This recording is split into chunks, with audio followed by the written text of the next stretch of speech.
L'UX design s'est construit avec différents pôles.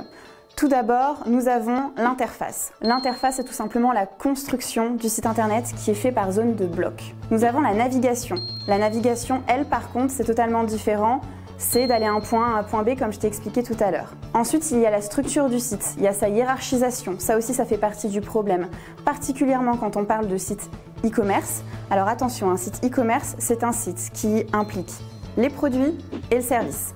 Il faut savoir une chose, c'est que j'ai beaucoup de personnes qui me disent « Moi, je ne fais pas un site e-commerce, je fais un site de service parce que je vends un service comme ça. » Il faut savoir une chose, c'est qu'à partir du moment où vous demandez à vos utilisateurs de mettre leurs coordonnées bancaires, vous faites partie d'un site e-commerce. Le design. Alors, le design, c'est tranché entre l'UI et l'UX.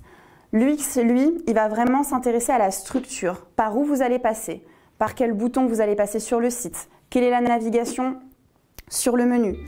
Sinon, pour ce qui est du design pur, il y a aussi l'UI qui arrive après. Il y a aussi l'intégration. L'intégration, c'est ce qui arrive juste après encore, c'est-à-dire une fois que l'UI a terminé toute sa partie visuelle, l'intégration, comment est-ce que je vais intégrer les visuels à ma plateforme. Ensuite, l'UX, et ça on va le voir ensemble, tu vas voir que c'est un travail assez conséquent. Il y a tout simplement relever les besoins de l'utilisateur. On pense qu'en créant un site internet, on va forcément tomber sur des personnes qui vont être intéressées par nos produits, qui vont acheter. Pas forcément. Les besoins de l'utilisateur ne sont pas forcément ceux auxquels on s'attend. Ensuite, il y a l'ergonomie. L'ergonomie, c'est uniquement l'UX designer. L'ergonomie, c'est tout simplement se rendre compte si la plateforme est totalement homogène et si elle répond bien à ses critères de base. Il y a les premiers critères, ceux qu'on souhaite au maximum sur sa plateforme, et il y a les seconds, c'est-à-dire tout simplement arriver au final, à quoi ressemble le site, son ergonomie. Généralement, ça ne se ressemble pas tout à fait.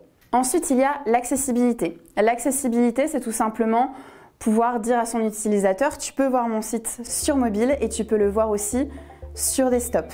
C'est tout simplement se rendre compte, est-ce que votre site rend bien sur mobile? Est-ce qu'on peut toujours autant simplement acheter sur mobile, de la même manière, avec la même facilité, entre guillemets, que sur desktop, sur ordinateur?